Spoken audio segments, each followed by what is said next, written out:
ಆತ್ಮೀಯ H16 news ಅರ್ಥಾತ್ ಹೇ ಸಿದ್ದರಾಮಯ್ಯಗೆ ಸ್ವಾಗತ. ನಾನು ನಿಮ್ಮವ MI ಅಥವಾ ಮಲ್ಲಪ್ಪ ಜೋತವರ. ಆತ್ಮೀಯರೇ, ಕೊನೆಗೂ ಸಿದ್ದರಾಮಯ್ಯನವರು ತಾವು ಬಯಸಿದ್ದನ್ನು ಸಾಧಿಸಿ ಬಿಟ್ಟರು ಅನ್ನುವಂಥದ್ದು. ಏನಪ್ಪ ಅಂಥದ್ದು ಬಯಸಿದ್ರು ಅವರು?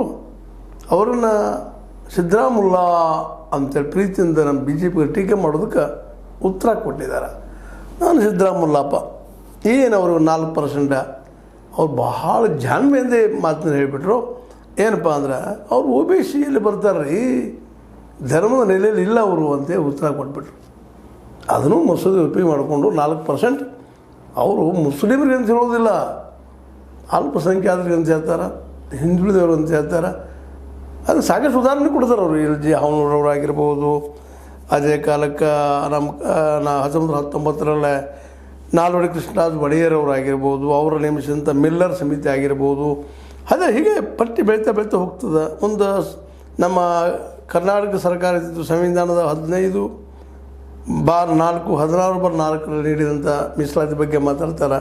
ಹಿಂಗೆ ವೈಜ್ಞಾನಿಕವಾಗಿ ವೈಚಾರಿಕವಾಗಿ ಮುಸ್ಲಿಮರು ಅವ್ರ ಧರ್ಮಕ್ಕಿಂತ ಅವ್ರ ಜಾತಿ ಅವರಲ್ಲಿ ಮುಸ್ಲಿಮರು ಒಂದೇ ಅಲ್ಲ, ಈ ಅಲ್ಪಸಂಖ್ಯಾತರಾಗಿರ್ಬೋದು, ಇನ್ನುಳಿದವರಾಗಿರ್ಬೋದು, ಇವರಲ್ಲಿ ಪಾಪ ಭಾಳ ಜನ ಏನಂತಂದ್ರೆ ಇವ್ರ ಪರಿಸ್ಥಿತಿ ಇವತ್ತು ಟೆಂಡರ್ಗೆ ಹೋಗುವಾಗ ಕೋಟಿಗಳಲ್ಲಿ ಅವ್ರಿಗೆ ಹಣ ಇಲ್ಲದ ಮಂದಿ ಭಾಳ ಇದ್ದಾರೆ ಅಂತವ್ರು.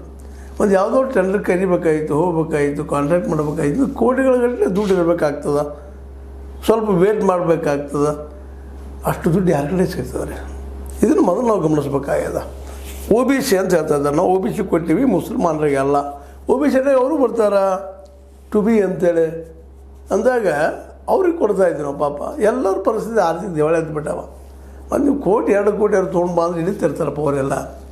ಕೊಡು ಮುಂದೆ ಸಹಾಯ ಮಾಡೋರು ಆಗಲಿ, ಕಾಂಟ್ರಾಕ್ಟರ್ಗಳು ಬರೀ ನಮ್ಮವ್ರು ಆಗ್ಬೇಕಾದ್ರೆ ಮೇಲಿನವರು ಅನ್ನುವಂಥ ಮಾತನ್ನು ಇಲ್ಲಿ ವ್ಯಕ್ತಪಡಿಸ್ತಾ ಈ ಕಾಲಕ್ಕೆ ತಮ್ಮ ಮುಸ್ಲಿಂ ತುಷ್ಟೀಕರಣ ಏನು BJP ಕರಿತಿದ್ರಲ್ಲ ಅವ್ರು ಉತ್ತರನ ಕೊಟ್ಟರು. ಜೊತೆಗೆ ನಾನು OBC ಅಡಿಯಲ್ಲಿ ಕೊಟ್ಟಿದ್ದೀನಿ, ಮತ್ತೊಂದು ಯಾವುದೂ ಇಲ್ಲ, ಅದಕ್ಕೆ ಎಲ್ಲ ಸಾಕ್ಷಿಗಳು ಹೋಗ್ತಾ ಇದ್ದಾರೆ ಅವರು. ಏನಪ್ಪ ಅಂದ್ರೆ ಈಗಾಗಲೇ ಈ ವಿಷಯದಲ್ಲಿ ಹೈಕೋರ್ಟ್ ಇದ್ದರೂ ಸಹಿತ ಈ ಮುಸಲ್ಮಾನರಿಗೆ LG ಹಾವನೂರವರು